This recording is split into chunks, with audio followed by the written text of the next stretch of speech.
Okay, business fable or leadership fable. So ito yung mga stories. Business stories, kumbaga parang kwento, para siyang kwento.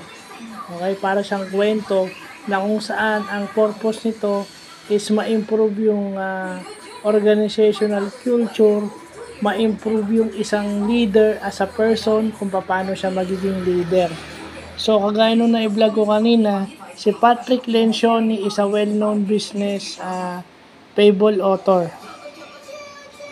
So, ano yan, ang ibang tawag rin dito is motivational fable. Kasi, minomotivate mo yung isang tao paano makisama, di ba? Yung interpersonal skills ng isang individual na i-improve. Kung paano ka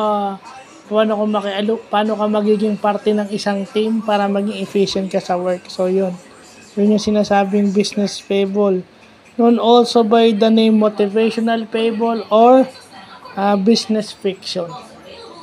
So, magandang napag-aaralan natin yan. I mean, bagong term lang to sa akin. So, mabutit na pag-aaralan ko to. So, yun lang po.